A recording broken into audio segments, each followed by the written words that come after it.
Welcome to Cricket Couch. I'm Michael. And I'm Skylar. And Skylar thinks this guy looks like a Moogle. He does a little bit. Koopa.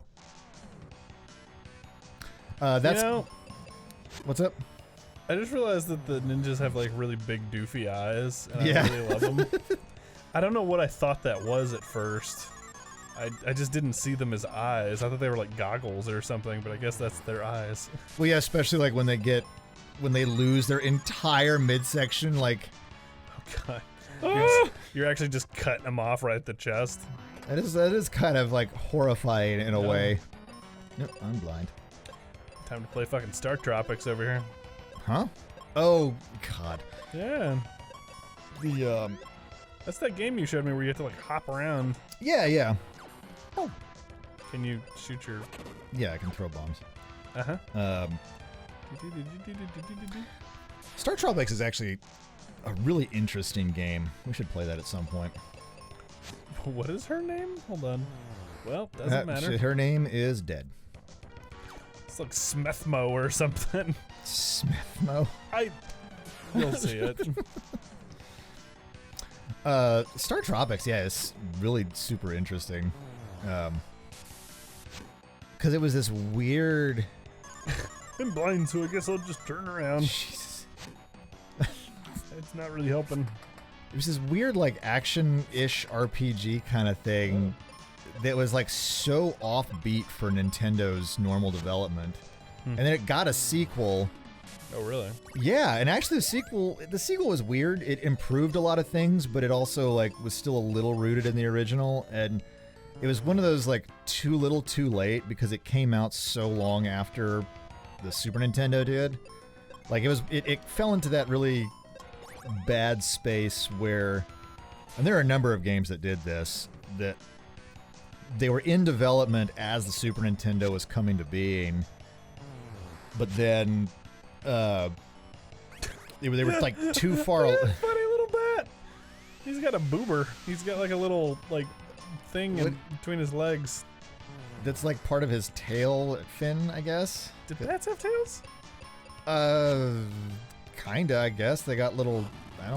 I've never really looked at a badass, so I'm not entirely sure how to answer that.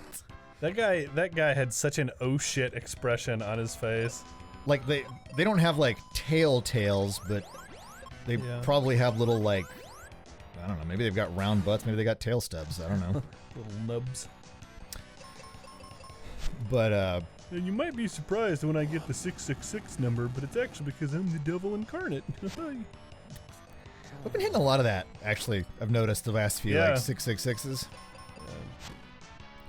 Nah, he's having trouble with these guys. Do you remember, like, the Arnold Schwarzenegger movie, End of Days? Oh my God. Where he was, like, he plays this, like, beaten down cop or whatever. Yeah. But the whole premise was, like, well, part of the whole premise was like it was set in 1999, and like sometimes in dreams numbers are upside down, and so 666 is really 999, but I guess with a 1 in front of it or something. 666. What? And so like 1999 and the year 2000 changeover is like when the devil will return or whatever. God, I don't remember that movie. I remember it existing. I don't remember seeing it. I don't actually know that I've seen that movie, because like I keep trying to think of it, and I'm definitely nice. I'm definitely thinking about The Devil's Advocate, which is with Keanu Reeves as the lawyer. Different movie. Oh yeah, very. Because I mean that movie scared me. This End of Days is like it's somewhere in between like a lot of those, because it's partly like, oh yeah, Arnold Schwarzenegger, action hero guy, but also trying to kind of ride that line of the whole broken down cop dealing with his life thing, and it just exists in this strange space where there are some action sequences, but then there's some supernatural drama stuff, but for the most part it's just people being cultish dicks to one another. Cultish dicks? Yeah, well, because there's like the whole like cult of like the devil worshippers or whatever that are trying to resurrect the devil, and of course they've all got like, they slash people's throats, or they like take babies away, and they do all this shit to like ensure the return of the Dark One or whatever.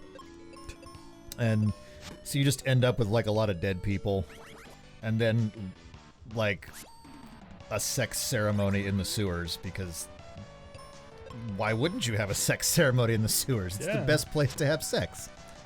In the sewers, yeah. So I've been told, you know. Fantastically sanitary, you'd be surprised. Yeah, you won't catch anything down there with your bare ass. Oof. Come on. This is just like confusion land, isn't it? Yeah. Good God. What are you laughing at? I was thinking about the imp, because he's like, oh, you think God's here, huh? No, you're just stuck here with me. He's got like a Toriyama thing, like an Akira Toriyama looking thing going on, like whoa.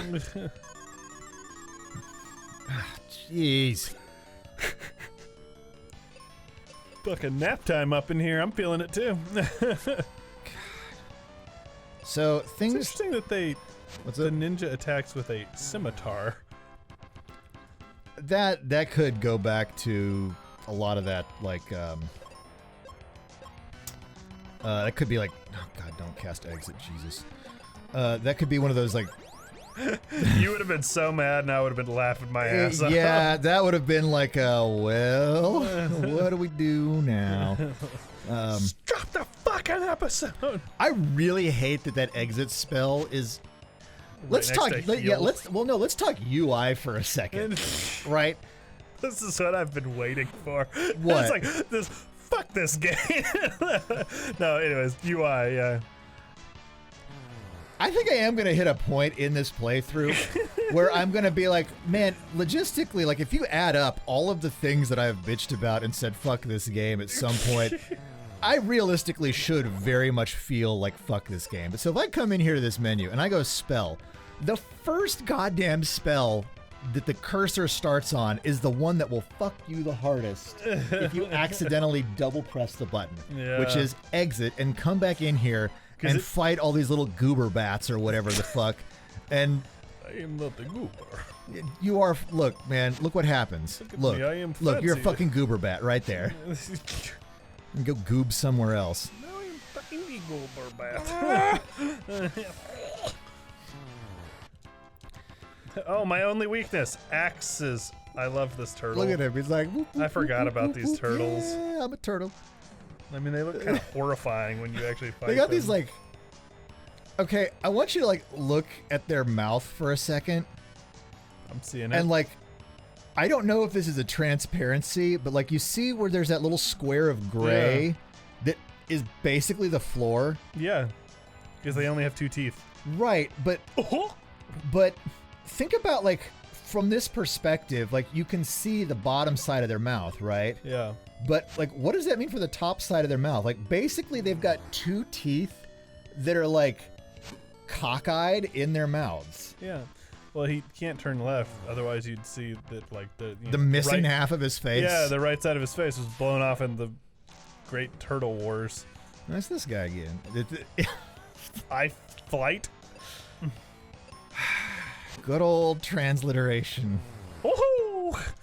Man, one maced the face and he bailed. That is the classical RL inversion in Japanese, where somebody didn't know that Ifrit is a thing.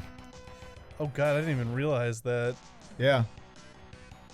And we talked about that. Yeah. We talked about that a few back, where we were talking about like the S and the TH stuff, and like, and yeah, it's the exact same thing. You see it all the time. Like, who knows? Maybe Ruben's name is actually Lubin, which Lubin and Blovin do not sound like a good pair of adventurers together. It's Lubin and Blovin going on adventures. Lubin and Blovin. That's a rough. Yeah. That was a rough pair of names. That's like, you lose like, if you lose the V from Blovin's name, that party becomes a completely different type of experience. Nice. Well, I didn't even. It actually took me a second even after you said it. I was like, Lubin and. Oh no. Lube does not taste that great, though. Sure. I can say that with experience. That's cool. I don't have any input. Like, It's like, Skylar, I cannot yes and this. Come up with another topic. Got it. I mean, I can't. I mean, like, Message received. look, we are not deep enough into this channel as a thing that exists. Look, I'm hungry. And Well, so you're you're thinking Reuben? So you're thinking about Loop not tasting good because you're hungry? All right. Yes, that is how my mind made the connection. I'll go there. Okay, all right. I'll give you that Reuben sandwich. All right, fair enough. Yes, I've had a Reuben. Okay. Not this Reuben, but like the sandwich Reuben. Yeah, and this yeah. Reuben was not on that sandwich, for clarity. I used to work at Jason's. Yeah, that's what you used to get all the time when we went. Uh-huh. Oh God, yeah. That's the one place, like, I would still eat at even after I worked there. Because I gotta say, kind of fell off of Cafe Brazil after working there. I think that's understandable. You got stabbed with a fork. Yeah, I did. Yeah, that was interesting. So, by an old lady. Yeah, she was not having you trying to clear off her table. Well, like, she had, like, a fucking crumb on her plate, which clearly she wanted enough to commit, like, assault. She did not, like, break skin, but she did jab my hand with a fork. Like, there are better ways to handle that situation than potential physical assault. Like, I think she probably had a good 30 to 40 second window to say, "Excuse me, sir. I was still eating that crumb." well, there's like, we have means of communication, right? Like, you could put your hand up, or like you said, say something. You could even grab the plate. Like, if your first instinct is to commit physical assault because somebody is doing... It's a fight or flight response. Like, get my phone! Well, that's like you go to get, like, your tires changed, or, like, get new tires put on or something, right? And, like, you start taking you take your key off the ring or whatever, and you put it down, and they, like, try to pick it up, and you just punch them in the face because you haven't got your whatever other information they need. Like, you just, like, punch them in the face because they're trying to do their job and it's not on your timeline. Like, what purpose does that fucking serve? I don't know. That is an interesting response. I always thought that was a really strange reaction, but so I went to get my registration done for my vehicle today. Uh-huh. I let it go for a year. Oof. Well, so this is what was funny. Like, when the lady was filling out the paperwork, she was like, "Whoa, you went a long time." I was like, "Yeah, I know." She was like, "So you have a ticket on this?" I was like, "Nope." She's like, "How do you not have a ticket?" I was like, "I just got lucky." Yeah. And I was like, "I wasn't using the truck for a time there." That was a lie. Well, that and, like, woof. So, I mean, if you don't get pulled over, yeah, unless, like, an officer happens to look over, and I'm not encouraging anybody to go breaking the law or, do like... you know what I did? What? So... Oh, God. What illegal thing did you do? Yeah, this is not... I hope this never comes back on me. No. So I had the little sheet with the sticker on there, and I just kept that slid up in... So it looked like I had, like, a temp thing. Oh, no. Yeah, for, like, a year. I honestly, I cannot tell you why I let that go so long. It was one of those, like, it expired, and I'm like, I should take care of that. And I basically had that thought for, like, 3 months, and then realized, oh, I can't just do it online anymore because there was a thing, and I was like, all right, let's just see how far I can push this. And then, eventually I was like, okay, I really need to just do this. This is stupid now. I'm like risking, like, serious, like, an officer's gonna put me over and be like, "You're fucking kidding me, right?" Let's see how far. Yeah, there are some. Yeah, it was a dumb idea. I know. I admit to it. I like the valuation structure there, because, like, there are some crimes where you're gonna be like. Because, I mean, relatively speaking, that is a minor infraction by comparison. Yeah, like, you shouldn't do it, but it's also not like you're hoarding dead people's bones in your garage or something. Like they're not equal crimes. Wait, that's illegal? Depends on how old the bones are, maybe? I really couldn't tell you. Like 2 years? Next time on Crit Couch. Yeah, I gotta Google some stuff.